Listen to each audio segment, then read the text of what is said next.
Welcome in another video in which I want to speak about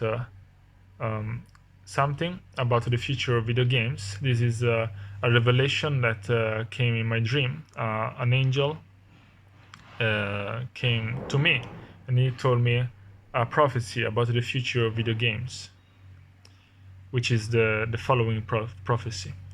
First of all, two prophecy give to me. First of all, there will be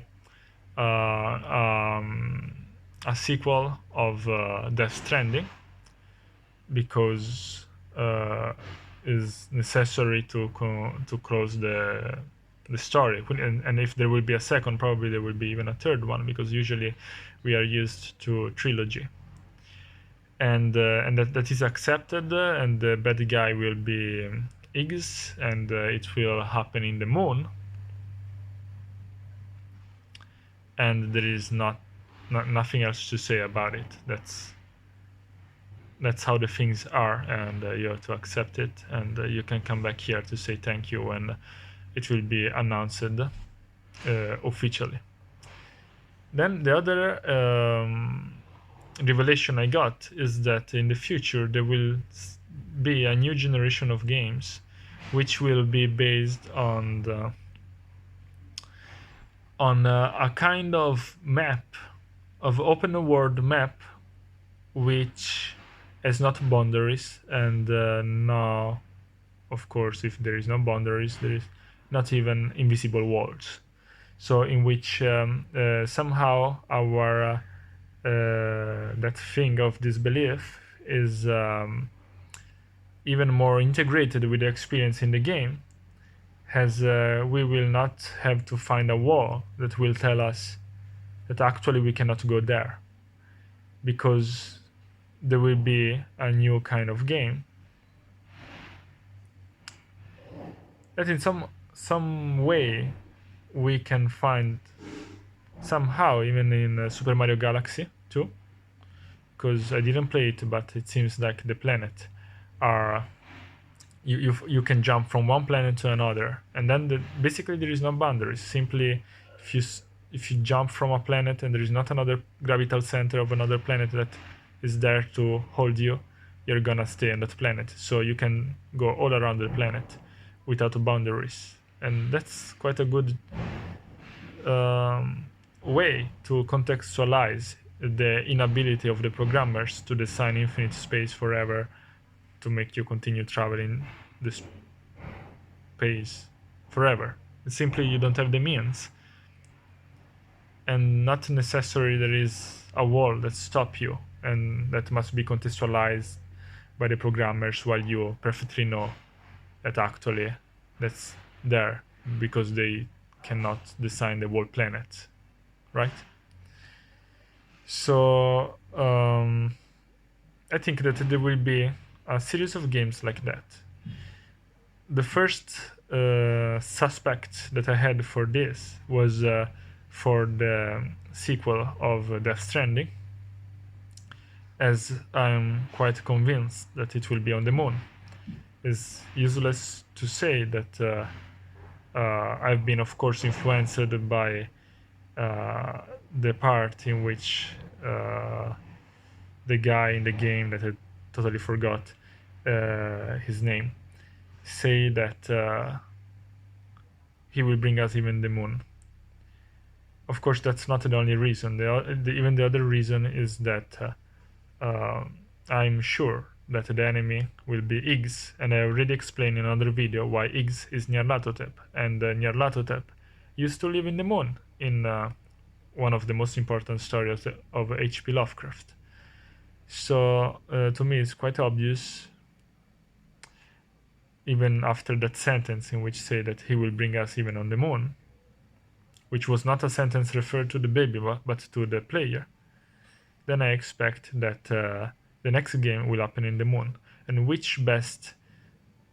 use of the moon environment as the one to make a world, a massive, gigantic world in which it is possible to explore the whole planet without boundaries, because the moon is, I guess, is a space that you can travel by walking, or maybe, I don't know, you can find some way to make this experience of the moon boundless, and you can travel all around, and it will become some kind of the space in which you travel from base to base on the moon. So if you have, let's say, a car, you can consider the car from one base to another base as a little mini game in which you have to do something, and the real game atmosphere and the real enjoyment of the game will be inside the